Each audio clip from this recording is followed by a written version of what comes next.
So since a couple of you are joining for the first time, I'll give very brief in like instructions at the beginning, and then I'll also continue to give instructions while we are doing the meditation.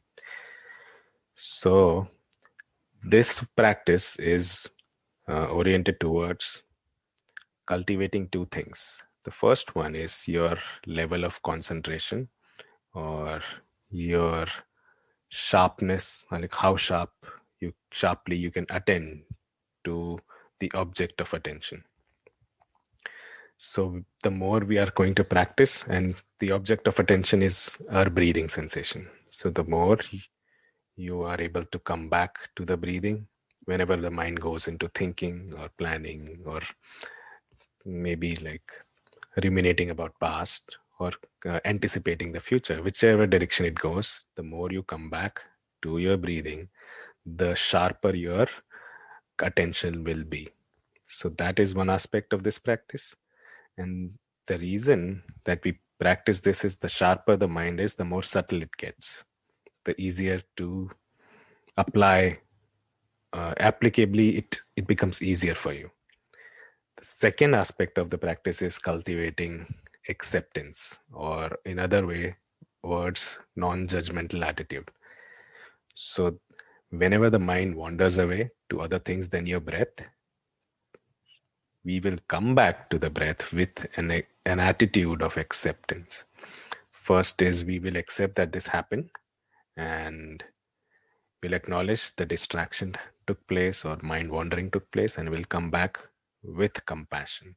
We'll accept our mind the way it is. We'll accept the mind's nature of getting distracted or moving here and there. That is what happens. Without showing disappointment towards the mind, or without getting frustrated towards it, we'll choose to come back. Is that clear? Okay. Any questions about these two things? Okay. So let's take a position that's most comfortable for you, or that helps you in concentrating the best. Now you can close your eyes if that is another thing that helps you concentrate, or you can keep them open if that is what you prefer. It's totally up to you. But if you're sitting, ensure that your back is straight, and then take all your attention, take all your focus, and place it on your breathing sensations. Take a long breath in, hold for a second, and breathe out.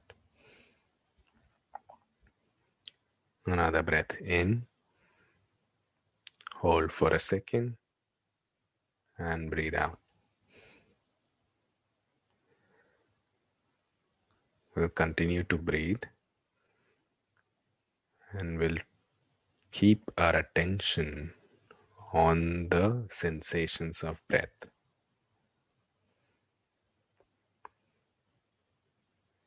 Notice how you feel when the lungs expand while the air goes in, and notice how you feel when the lungs go back to their original size each time the air goes out.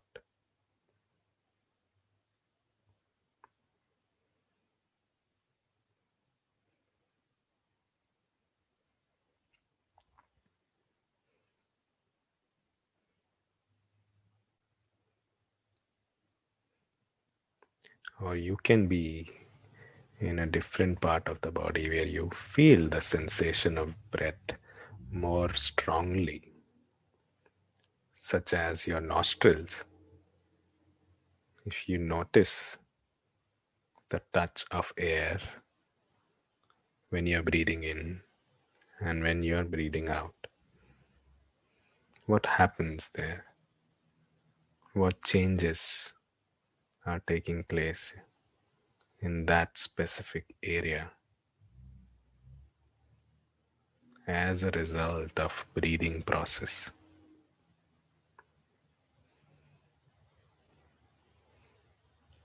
Be attuned to the rhythm of breath.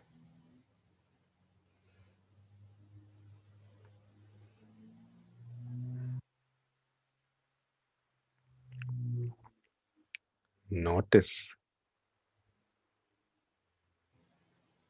the breathing. Be aware of the breathing.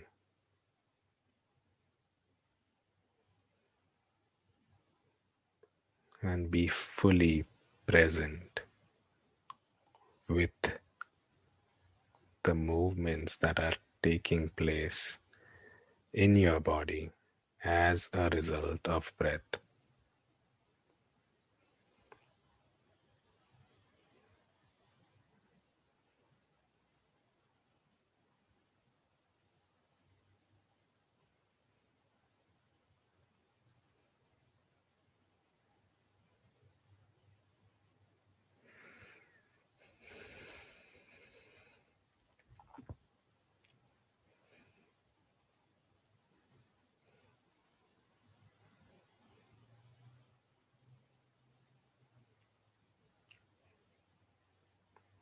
If you realize that the mind has wandered away,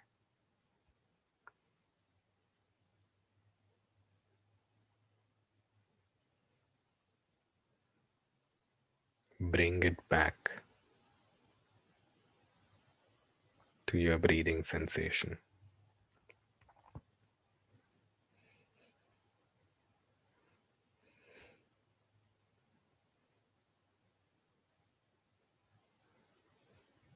If it goes into future planning, that's okay.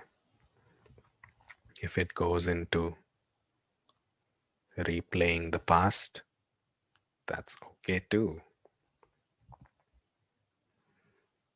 Or whichever direction the mind has wandered into is completely fine. We accept the mind's nature as it is without judging, without getting disappointed about it,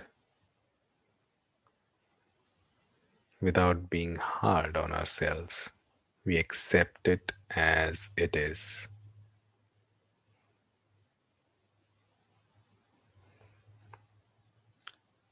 But the moment you realize that it was somewhere else,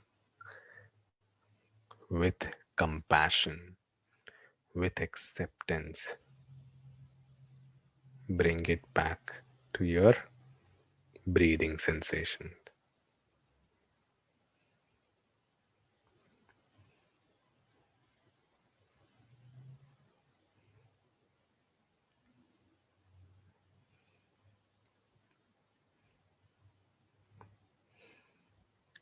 Notice the touch of breath.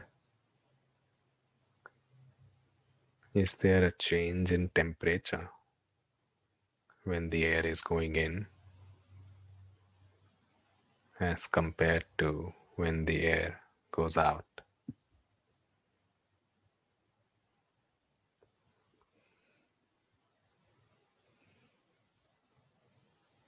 Notice if your body moves in a certain way when you breathe in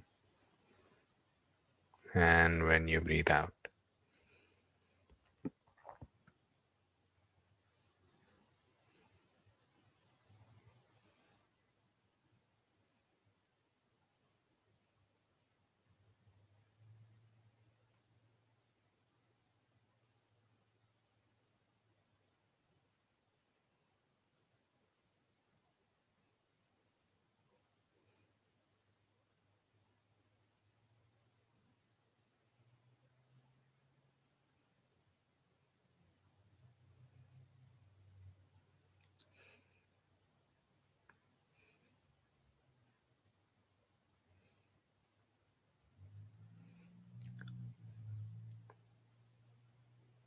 When you realize mind was occupied in thoughts or other things, bring it back to the feeling of breath, to the sensation of breath on your body. Whenever mind goes to something else, we practice grounding it back to the breathing, with the breathing, in the breathing.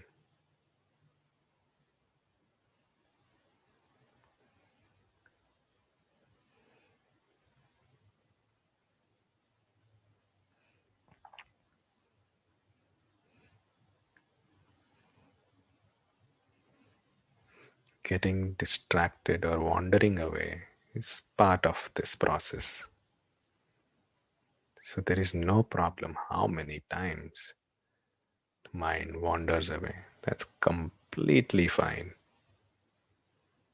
Happens to every practitioner. What is more crucial is to come back, to ground yourself back.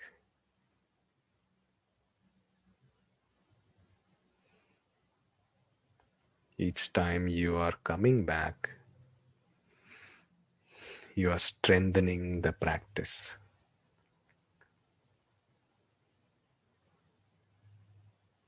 You are lifting that weight to build your brain muscle.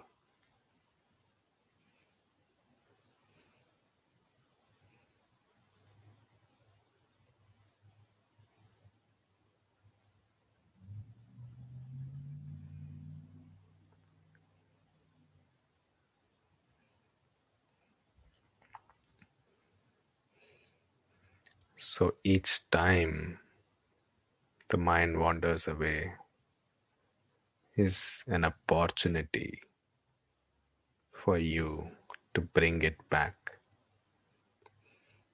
to ground it back into the self with your breathing.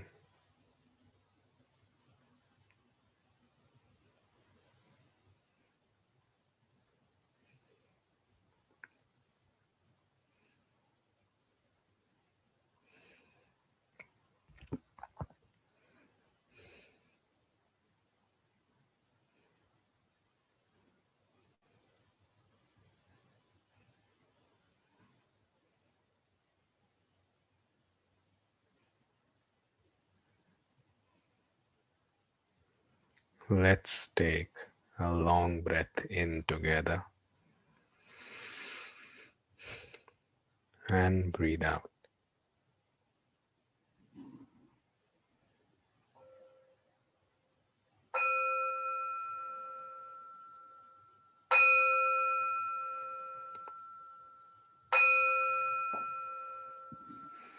You can open your eyes and you can come back to the room.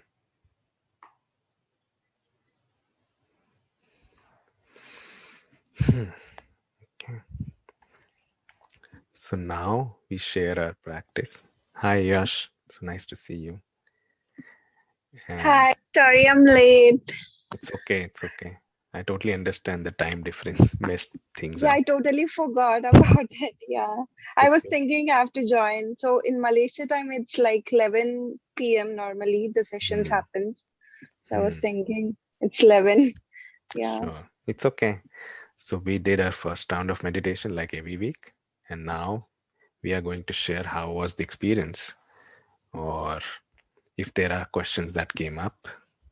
So I'm opening it up. But before, I'll share my own brief experience so that you understand what we are doing.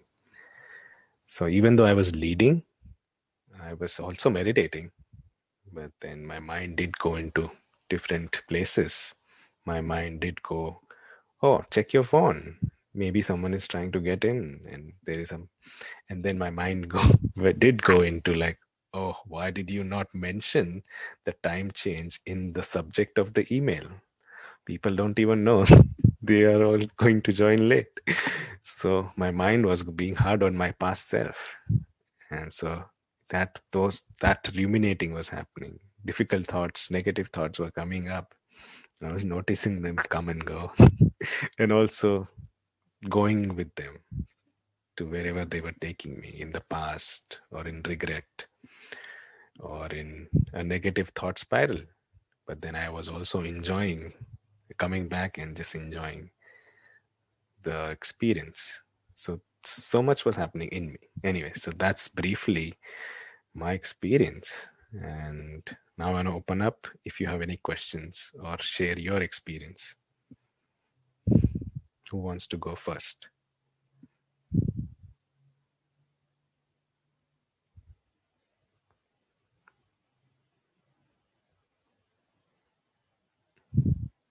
And it's okay to pass, but I'm still going to ask if you want to share.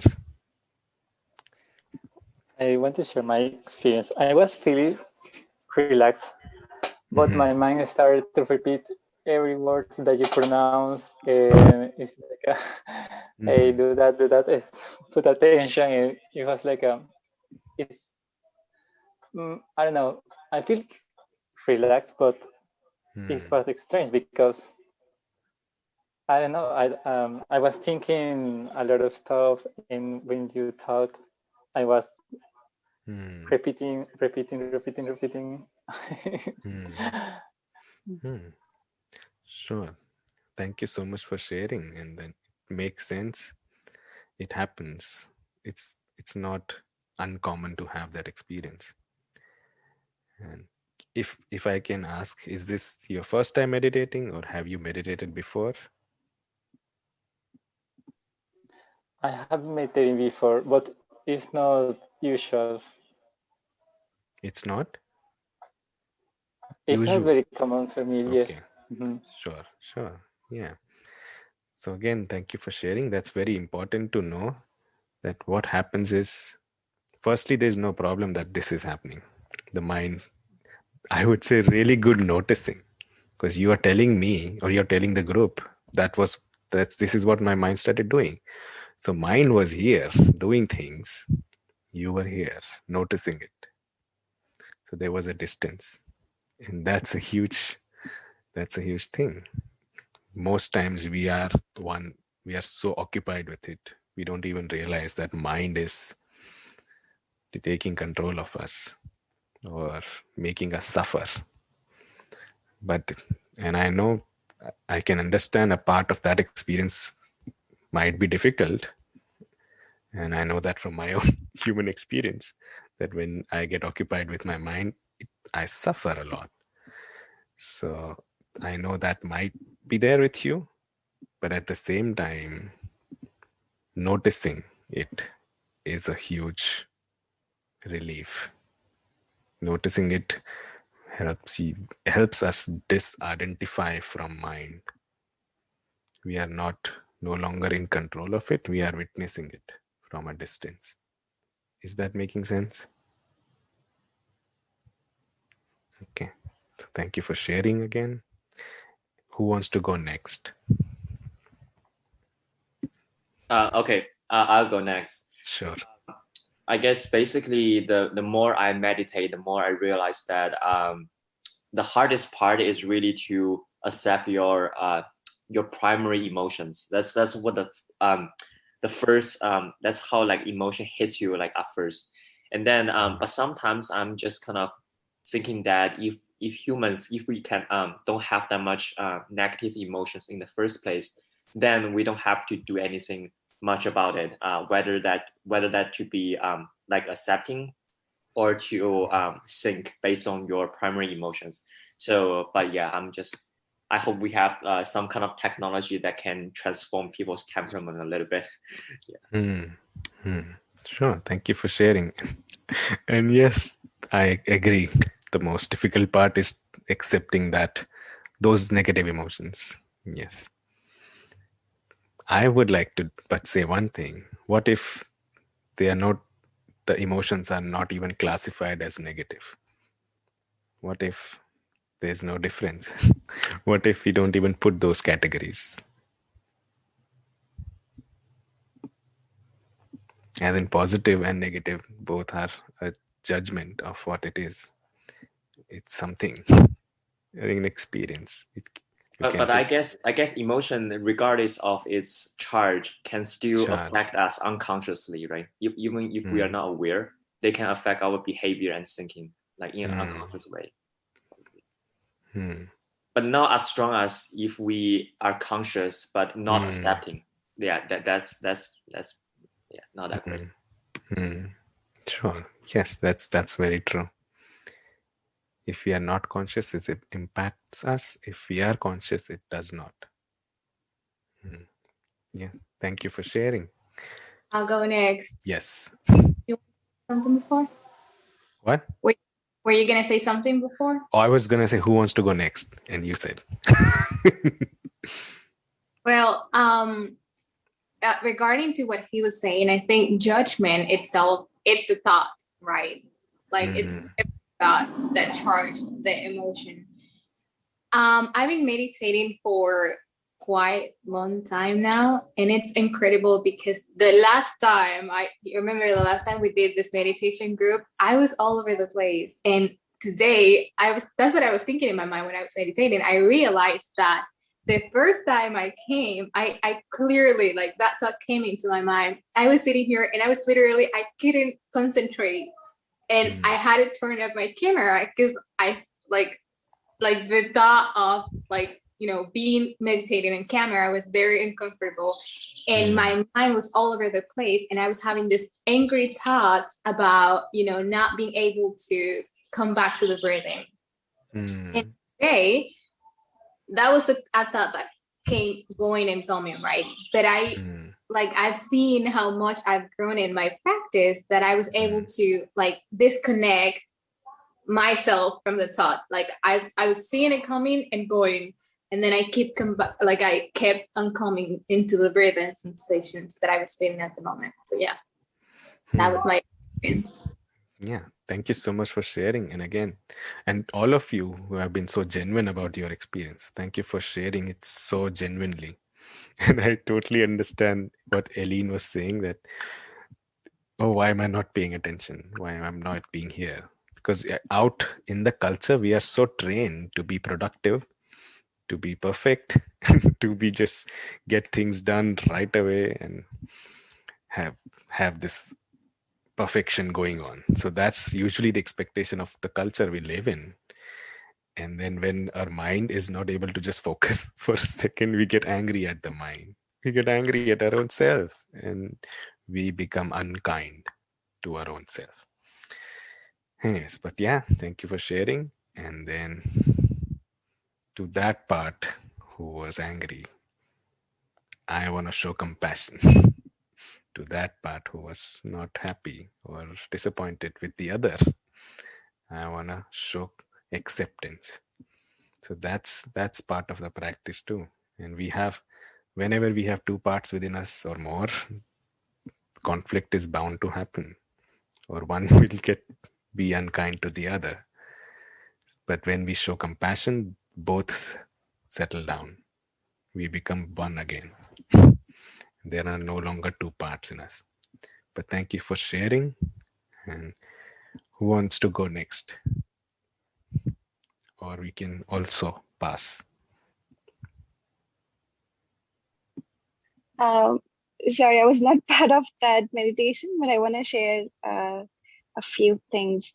So when you said why we classify emotions as negative and positive, right?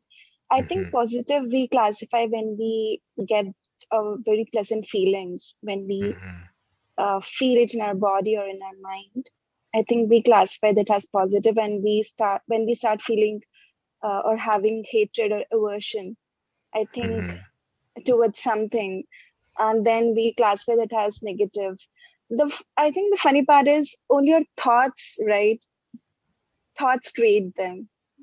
The hatred, pleasant, or any feeling. It's the base is thoughts, I feel. Yeah, that's so true. The base of every conclusion or every judgment or every classification, the base is the thinking. So Yeah, if we just don't identify with our thoughts, then I think we'll stop classifying emotions as positive or negative. For us, it would be just emotions, I guess. Yeah, again, very true. Yeah. Yeah, that's so true. Yeah, but thank you so much for sharing. That's very insightful, and it is reminding me of, yeah, we do classify things into positive, negative, good or bad when they are part of our thinking process. But there are other processes happening in the body, such as breathing. So do we classify, oh, there's some oxygen here and there is some carbon dioxide, oxygen and CO2. Do we sit down to classify? I want more oxygen. I don't want the CO2. It's not good for me. That is also happening in our body. In that, do we classify? Do we judge? Do we try to manage it? Do we try to control that? No, we don't do that. But when it comes to thinking, we are identified with it. And identification is the main difference. With thinking process, we are identified. With eating things, sure, sometimes we might say, oh, this is tasty, this is not, but most we just eat. Once it's in there, we don't care about it. The body is digesting it, pooping it out, the process is happening. Breathing, the body is processing CO2, it oxygenates your blood, so much happens. We don't go and try to control those processes. When it's thinking, I don't want these thoughts, I want these thoughts. I don't like this experience, I want this experience. This happens a lot. The reason is identification. Is that making sense? Correct. Okay. But yeah, thank you so much for sharing. Any other thoughts or questions that are popping up right now before we move ahead?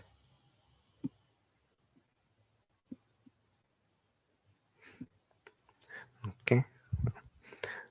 Hi, Shashi. Thank you for joining us. And we just finished our first round of meditation and we are moving to the second thing. Okay. So today I have a small reading in mind for our second part of, which is contemplation meditation.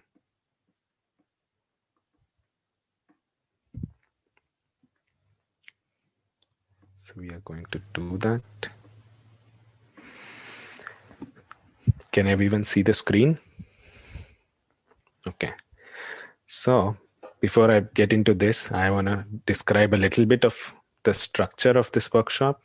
So the first part, we focused on mindfulness breathing exercises, very basic to enhance concentration and to just get into the practice of coming back to your breathing with acceptance. And then in the first meeting, we did set intentions. So I'm again opening up to people who have joined us like today. If you want to set up an intention that I will meditate every day or I will meditate 3 times a week, whichever, set that in your mind. Or if you want to share that to the group, that's okay too.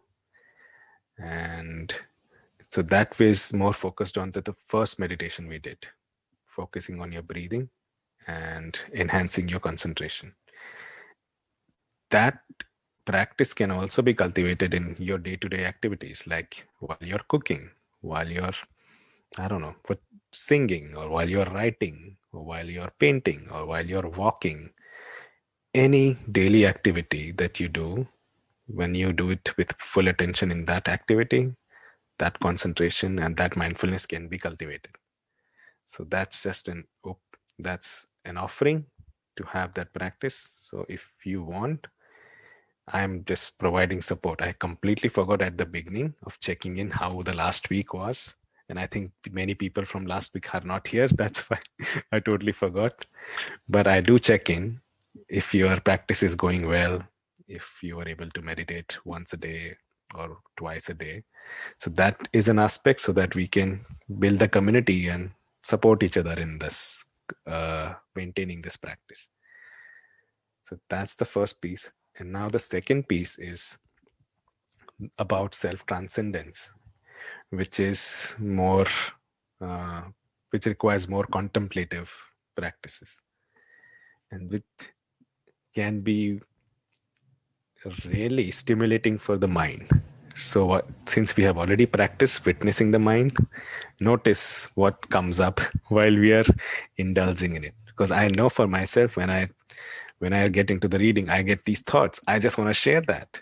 And sometimes I want to share it. Mahip wants to show like, oh, see how smart I am. I understand this text so well. I will describe it so well. So that ego kind of comes up. So I notice that too. So while we get into this practice, be aware of the intention with which the mind is coming up. Anyways, so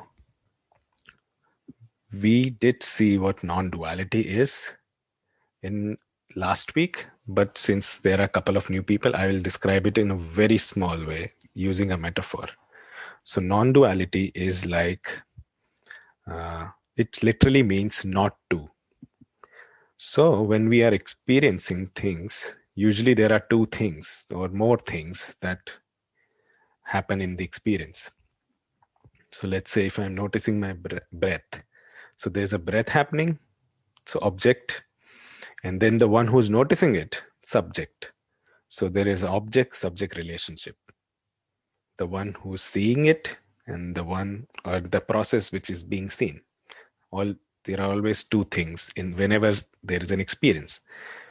If you're eating, there's food, and then there's a eater, or the one who is eating it. So there's always two, or you can make it more, the more you classify it. Non-duality is not two. So when two things merge into one, or in a sense, they are already one. So metaphorically speaking, like right now, there is sound coming up, the sound of my voice.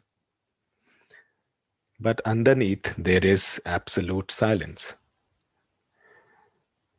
So before my word came up into this experience, the sentence came up in your hearing experience, there was silence. And right now, while I'm speaking, there's absolute silence underneath.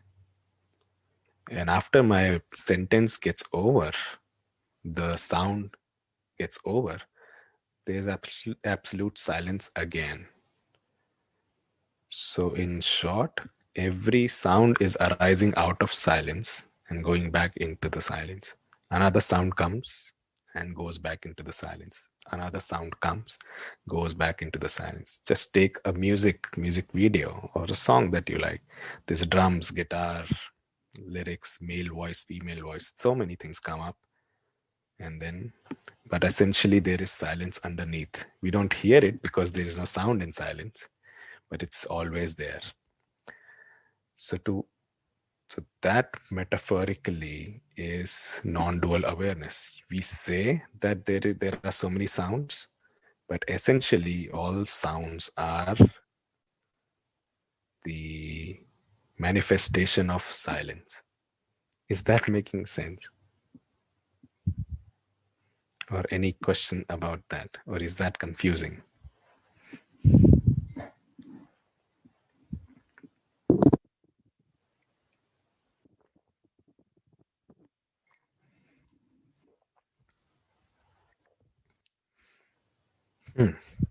It's okay.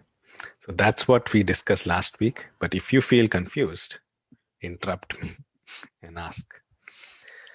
So for today's practice, we are going to see. Can everyone see this clearly?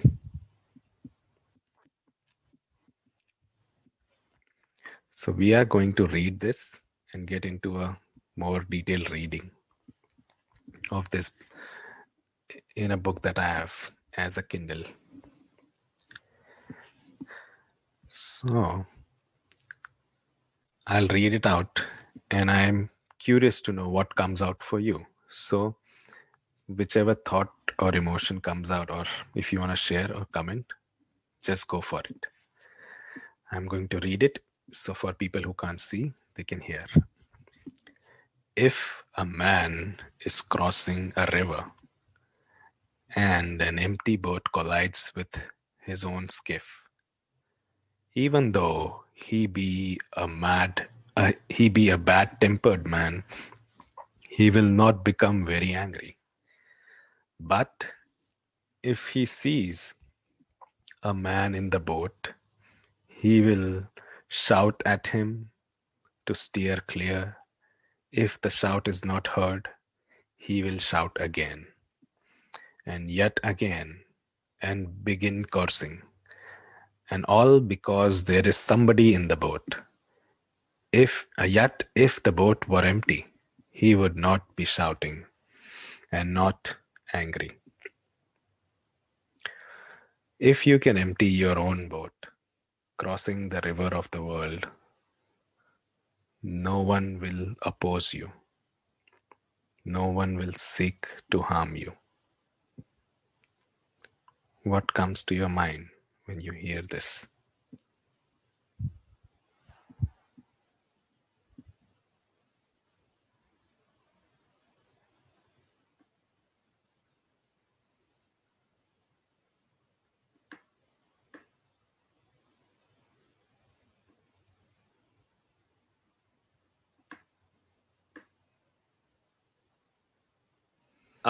I think it's really like it's similar to the analogy in Japanese culture about drinking tea. So imagine that we have a cup full of tea. Then there is like no longer room for expansion and further learning. But in the meantime, if we just empty the cup for a while, then there is like limitless space and a lot of potential to expand your experience and stuff. So emptiness is a very positive thing as opposed to void or something that's non-existent. Yes, yeah, that's a very wonderful metaphor that I've heard that about emptying your cup so that more knowledge and growth can take place. Thank you for sharing. What else comes up when you see this?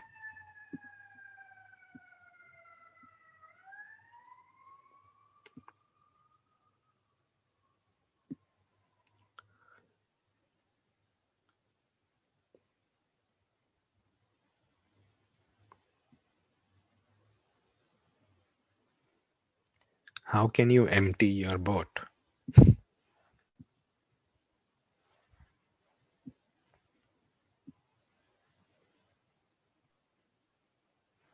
Hi, I just want to share a few insights.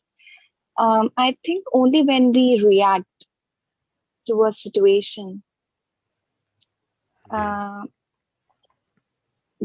the problem starts. I guess then the issue comes. If we don't react,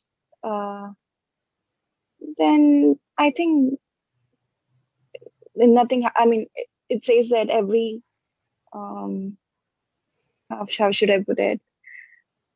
Is it an example? If I just okay, I feel very bad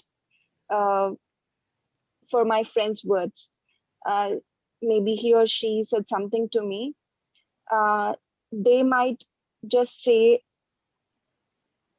just once, but in my mind, I think I just react to it multiple times. Yeah. Sure. So Yes. I think, yeah. So I just repeated and react. Yeah, I reacted multiple times. So I think when we start reacting to anything, then I think it's like, yeah, as we can empty our boat. Yeah, that's very true. Like that's true to the question of how do we empty our boat is the ability to not react. React, yeah. And I would like to add a metaphor to that in mindfulness practice, which I've heard from one of my teachers at Vipassana meditation retreats. Like each time we react to a thought, with a thought, or each time we react to an emotion with similar emotion, we put more firewood onto the fire that is burning. So our mind is sort of like fire, and it's burning, and it will burn everything up. But because we keep reacting, we keep putting more wood onto it. We keep adding more piles of wood, and it never stops. It's ongoing. But if you stop reacting, it will burn fully, and there will be no firewood left. And then it's empty.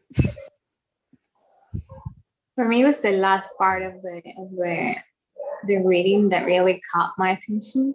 Because like, how can you really empty your boat? And I was thinking about it, and it's all, for me, it's all about the attention.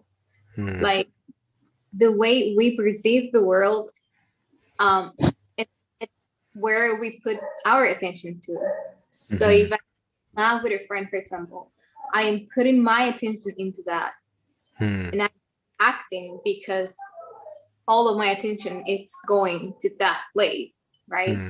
So instead of reacting, which is paying attention to it inside, Yeah.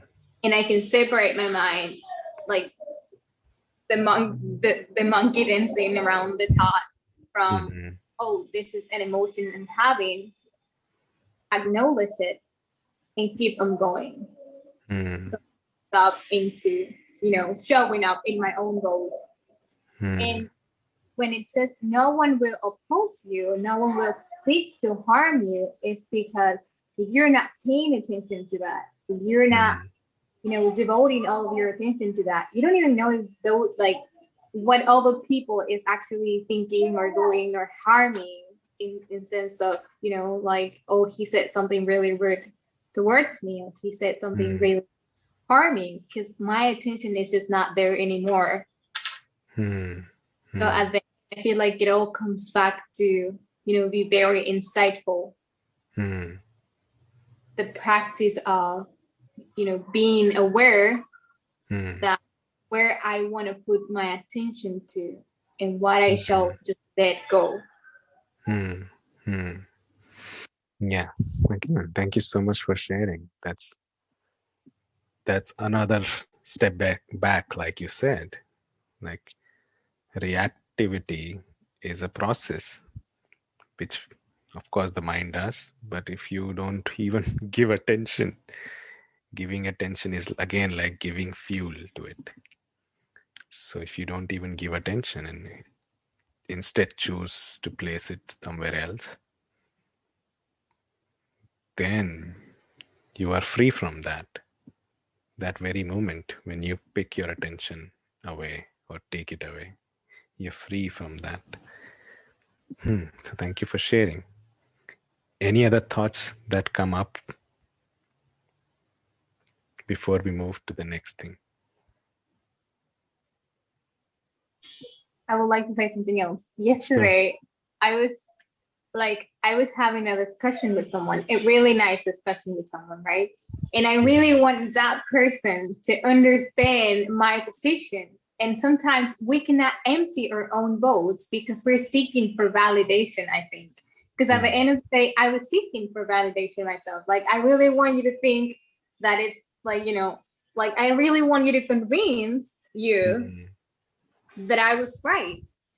But the seeking for validation, because I don't need that first. I don't need to convince nobody. I need to just let that go and, like, put my attention into something else.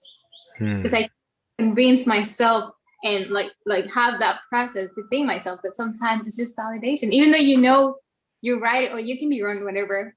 But it's that for validation that might get us stuck into that process of repeating and going back into things that they're not even happening anymore. Yes. And again, thank you for being so genuine and sharing that experience. Yes, the mind does that, and we go into that feeling of like being heard, being validated, or like being accepted for this is my point of view. Can you accept it? Yes. But again, now while we move to the next thing, I want to take even one more step back. So how to empty the boat? If I answer that question, what if there was no I left anymore? If there's no I, there is no my opinion.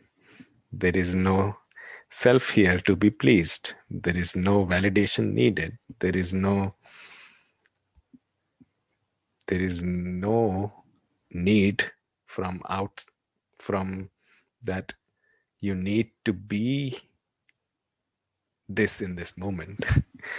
It might sound confusing, but that is a thought, or that is the essence of self-transcendence, because in self-transcendence you're transcending the self, the sense of self itself. And not many people know this, but the word Buddha is in Pali is a combination of two words. Bodhi means intellect or self, and Uddha means beyond or transcend. So the one who goes beyond the sense of self or the intellectual self is the Buddha. So it's not a person, it's sort of a title given to a person who has renounced all the titles. So when there is no self, there is no I, there's nothing to gain, there's nothing to lose. There's no praise or blame that can impact. If there's no I, you can say positive things about the person. You can say negative things about the person. It will not change who this is, what this is, because there is nothing here. And then I want to go to this reading, and I would really appreciate if we can, I'll read one by one. And now this is from a book called Collision with the Infinite. And I shared this book on the slide. Maybe it's on the fourth slide or so, one of the books that I've shared. It's a sort of autobiography of a lady who maybe in 60s or 70s had a spiritual awakening experience. And she was at a bus stop, and suddenly her sense of self dropped. She was no longer an I. Anyway, so we'll read it, and then we'll get into today's practice more deeper into what I is, or what is that emptiness, or what is that vastness that she will mention. So I'll start reading. To be honest, we can unpack so much with this Rumi's poem at the beginning of the chapter, but maybe we'll do that some other time. I'll quickly read it and go to the reading. And then after I stop, we can either comment about it or continue. Somebody else can read it. Is that clear? Okay, thank you so much. So I'll first read the poem. This chapter is called Living the Vastness. Out beyond ideas of wrongdoing and right doing, there lies a field. I'll meet you there. When the soul lies down in that grass, the world is too full to talk about. Ideas, language, even the phrase each other doesn't make any sense. Rumi. This life is now lived in a constant, ever-present awareness of the infinite vastness that I am. In this state, there is absolutely no reference point, yet an entire range of emotions, thoughts, actions, and responses are simultaneously present. The infinite, which is at once the substance of everything and the ocean within which everything arises and passes away, is aware of itself constantly, whether the mind and body are sleeping, dreaming, or waking. In every moment, this body-mind circuitry is consciously participating in the sense organ through which the infinite perceives itself. There is never a locatable me. In fact, the non-locatability of the vastness is the predominant flavor of the experience. And the infinity of this non-locatability is forever revealing itself to be more and more infinite. At the bus stop in Paris, the me was annihilated, and it has never reappeared in any form. With this annihilation, there occurred the realization that a me has never existed. Who is the doer behind what has appeared to be my life?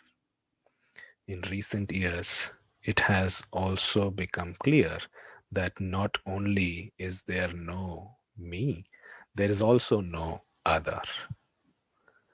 The no otherness is now so dominant that nothing else is perceived. Life is being lived out of the infinite substance of which it is made.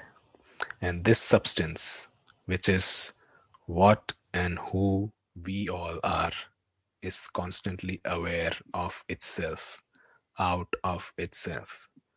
What an extraordinary way to live.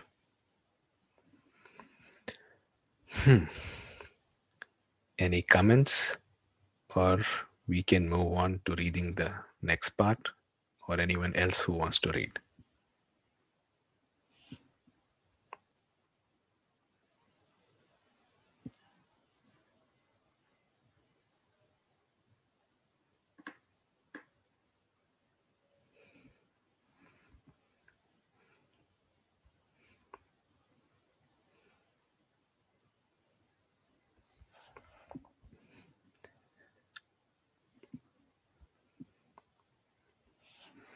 Okay, somebody else wants to read, and I'll move the pages.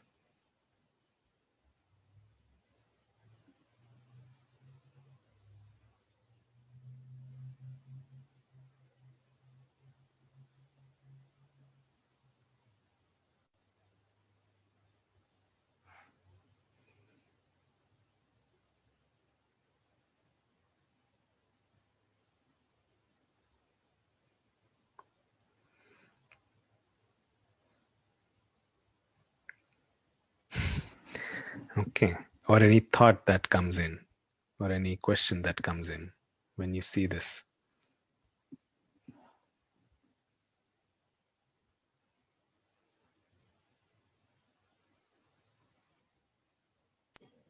I had an immediate question. Has she been meditating like for her entire life before this experience just happened, or just came out of the blue? Like that literally came to my mind, like when we were reading that part, because that was a random place in a random day, a random situation. So he's so ready for all the conditions for that to happen. Like.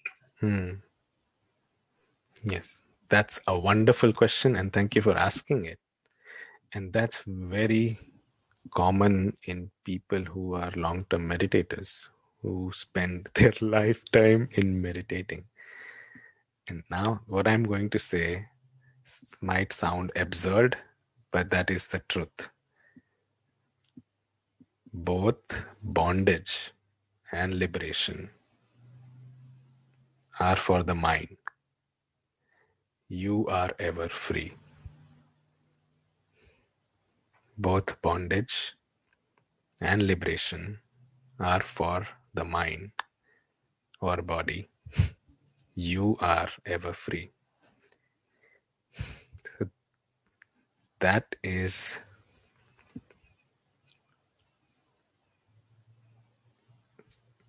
just putting in words of what we essentially are. like she's saying, there's no locatable me. So the personality that she thought she was, I am this woman, 40 years old, a mom, a Jewish person, American. So all these labels that we or a person can carry in their psychology, in their memory, are their psychological sense of self. The other, the physical body, is the accumulation of all the foods that you have eaten since you were a baby. So we keep accumulating food and it becomes the body. But both are limited descriptions of, or limited parts of, who we are in the essence. And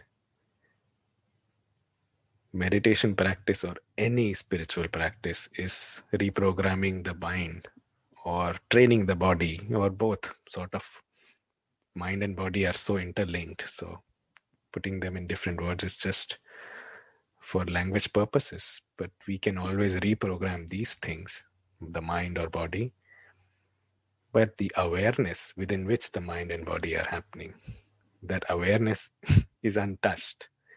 The empty space is untouched, untrainable, unchangeable. It's just there.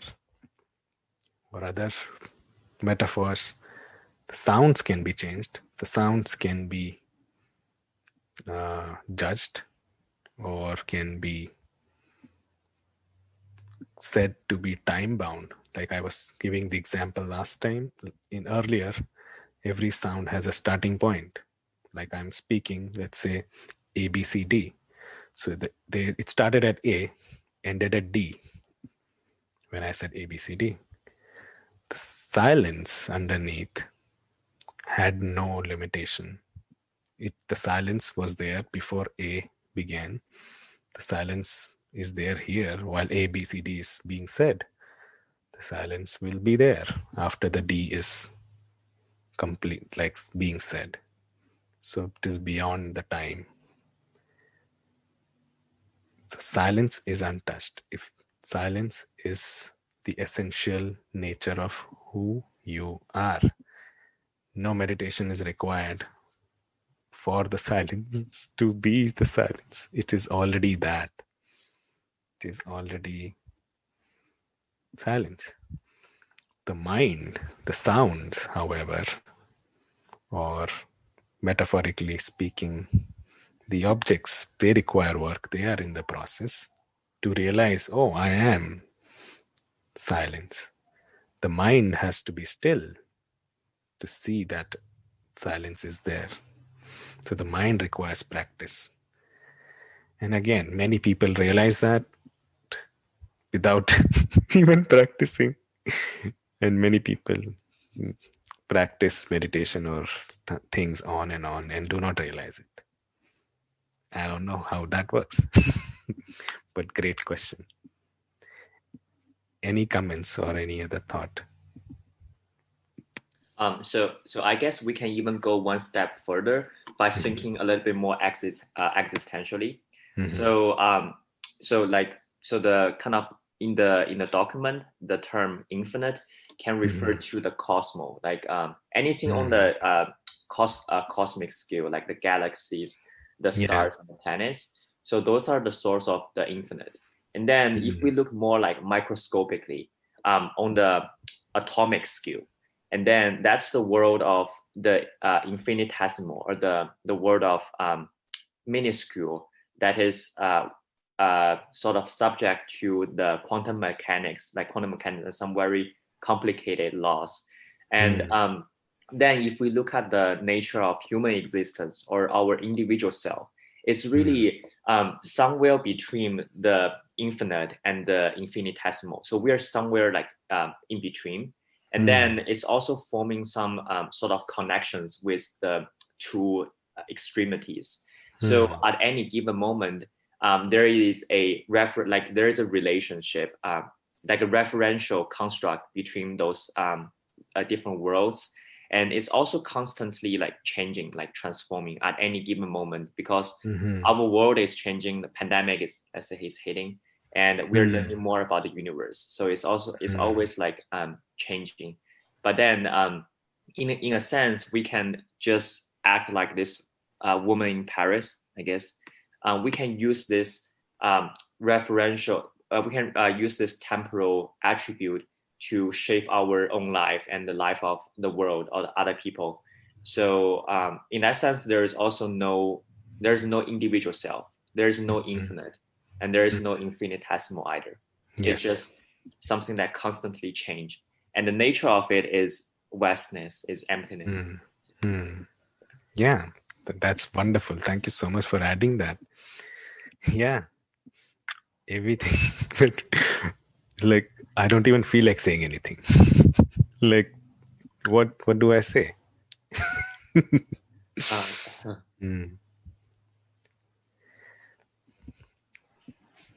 Any other comments? Yeah, I just want to add something. So I have listened or I watch to many enlightened or spiritual leaders. They use different tools, different methods to make you understand the truth, but all of them points out to the same thing. Like eventually, they say you should know the truth. One has to experience it, and when they said the truth, so what on a higher level, what I understood is, you have to feel that oneness. They say you are the universe, you are it. It's like when you don't see another human being as a separate self, as a separate being, when you know that you and him or her, that human, are not different, you're same, then I think that self I will dissolve there. Yeah. Yeah, so I think that's the ultimate goal. I feel. Yeah. Yes. Thank you for sharing. I agree to having that as the ultimate goal, to realize that this individual person, what I think I am, is not a separate true identity, but a creation of the mind. And to let that dissolve and be one with the universe is the goal of every practice, every spiritual practice.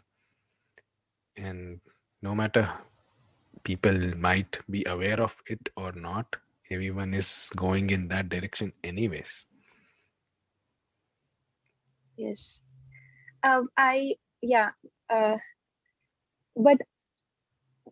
I have experienced this thing. My thoughts are not just my thoughts. I feel they're collective. I mean, there is collective consciousness. Yeah. So I feel we all just influence, or I think each other's thoughts, or yeah. So yeah, I'm not able to express it, but what I'm trying to say is we are collective forms. We are not just a single entity. Yeah.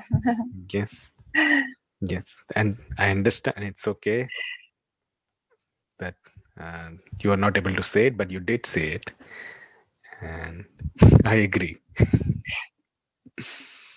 Yeah, understanding it intellectually, I think it's different, but I think when we experience it, I think there would be no more questions. Yes. Okay. Anyone else who wants to share? Or any questions that are coming up? If not, I'll read a little bit more before the end of today's workshop. Let's see.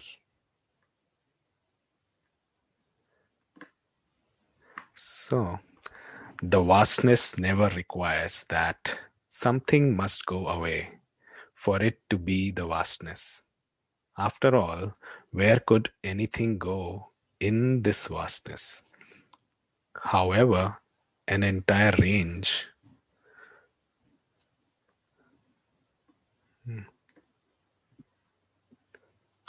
However, an entire range of self-referential emotions such as embarrassment, self-consciousness, shame, envy, self-pity, self-reflection, and introspection have simply ceased to arise.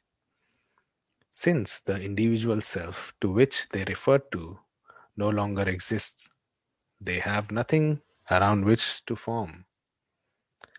The same is true for the self-referencing aspect of all thoughts, body, sensations, emotions, and actions.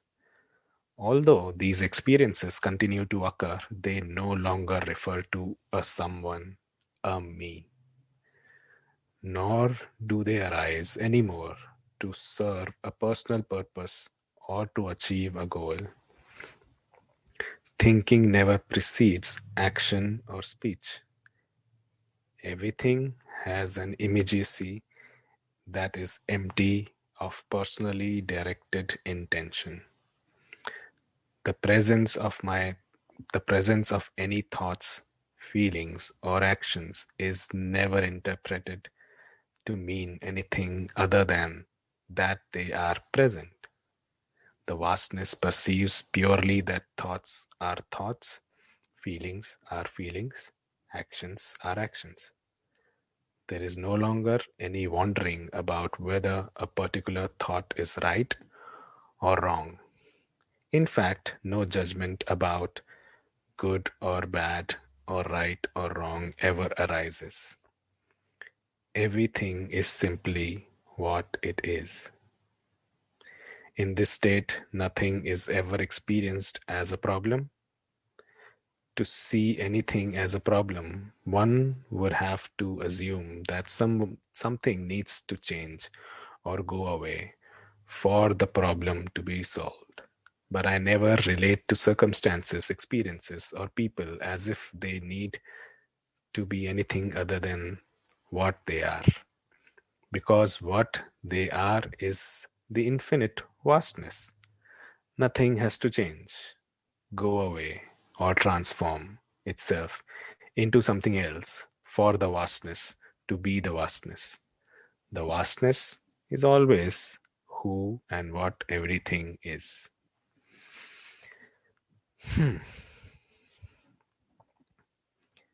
I think I'll read till the end of this page and then I'll stop.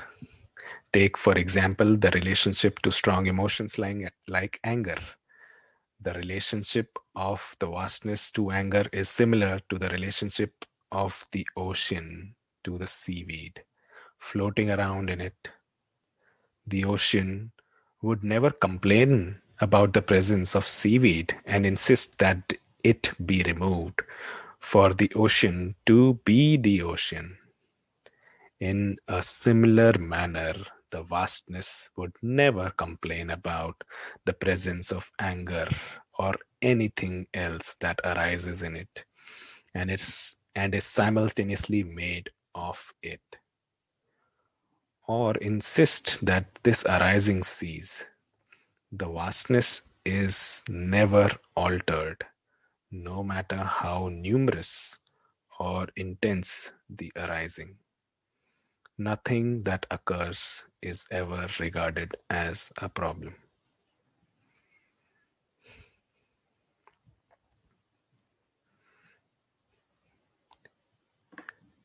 So again, this is just a page or like couple of pages from that book, but this is describing the experience of a person who no longer experiences a separate sense of self and identity of this is me, this is my personality. If we experience that, then there is scope for problems to arise. Then there is a me and then the other, and whenever there are two, conflict is bound to happen. But before we go into other people, whenever there are two things or two different opinions within our own one mind, conflict comes. So once we drop that separate identity, we are able to be nothing. We are able to be that emptiness or vastness because we are already that. In essence, we are all that. Like everything, I can look at the screen and see, okay, this is a drop of water, another drop of water, another drop of water. I can label all of you as different names, like I can see on the screen, and name every drop of water as this name. But in essence, we are all the same ocean. And that is what that book is saying. And I would really recommend just reading it makes me high. Because only the reading is a contemplative practice of remembering who I am. Any thoughts about the reading or any questions that are coming up right now? I know I joined in late, but will you share the book title or anything? Sure, yes. So it's on the Google Slides. I think I emailed everyone the Google Slides, which and it's maybe the fourth slide. So yes, you can see the book there, and it's called Collision with the Infinite. Any other question?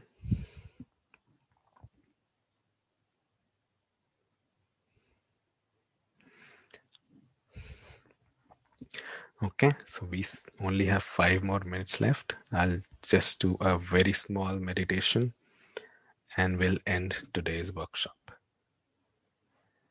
Okay, take a position that's most comfortable for you.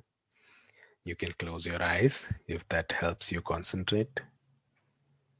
And take all your attention, all your focus, and place it on your breathing.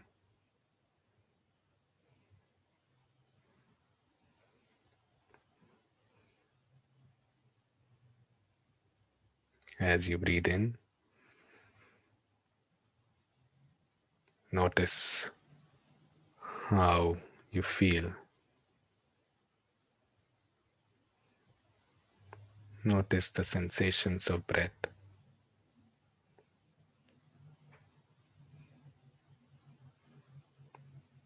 And when you notice, who is the one noticing?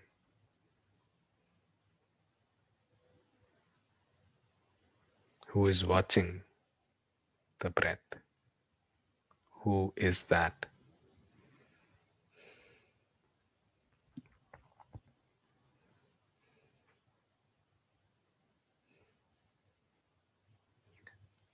If an answer comes in form of a thought, that's not it.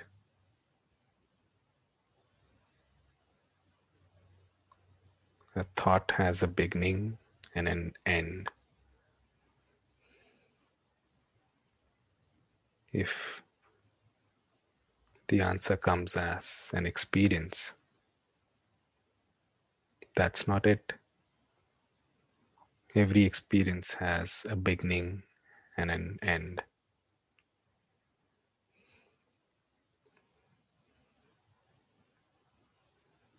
I'll ask again, who is watching? Who is aware? Who are you?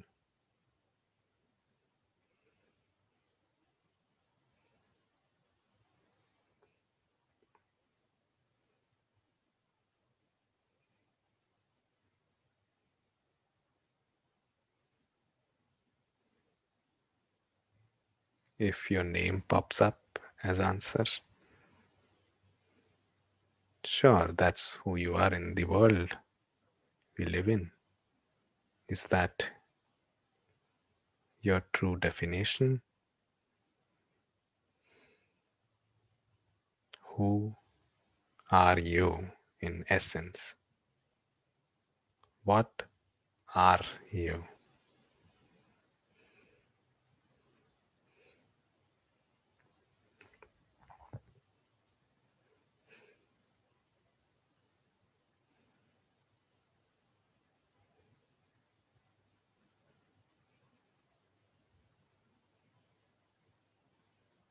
Who is behind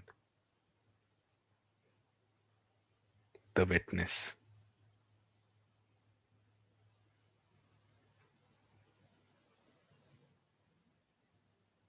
Who were you before you were born?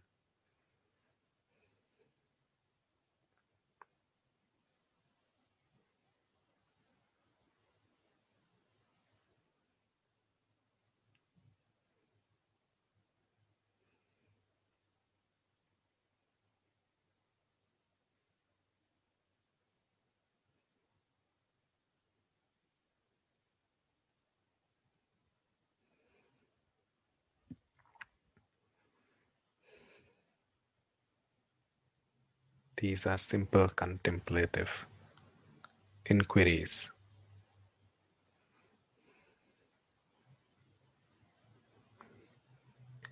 You can practice asking such questions to yourself in your personal time.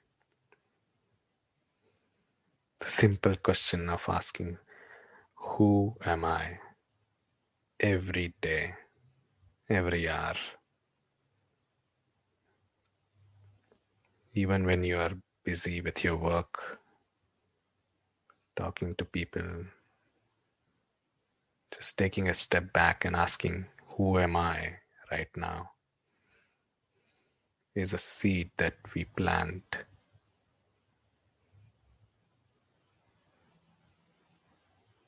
in the consciousness. And that is a powerful practice in itself.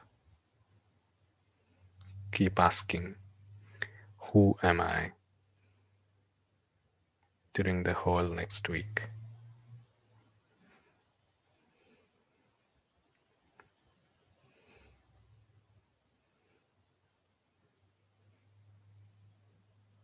Keep asking, who am I? Whenever it comes to mind, keep planting the seed again and again.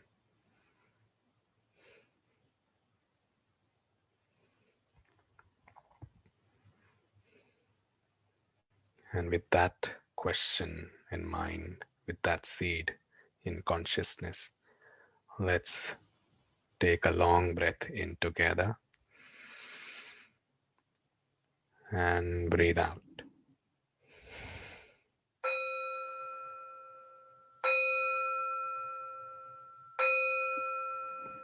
You can open your eyes, come back to the room.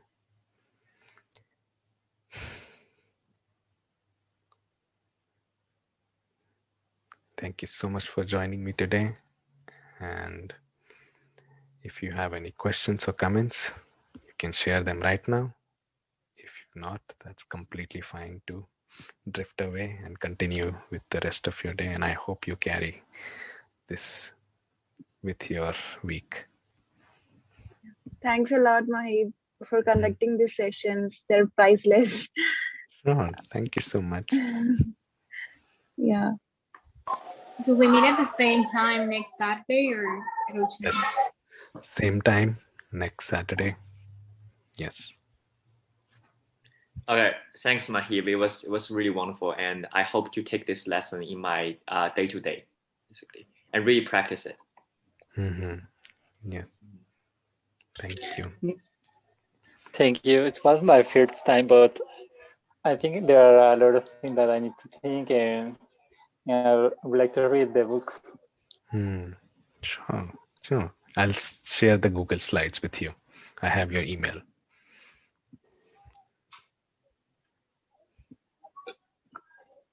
Yeah, thank you, Mahib, for creating this space in which we can, dig into these topics. Yes. I'm so glad. Thank you so much for coming in, everyone. I hope you have a wonderful rest of your day. Have a nice weekend. You too. Yeah, have a nice weekend, Yeah. guys. Okay. Have Bye. a great week ahead. Bye. Yes. Take care. Bye-bye.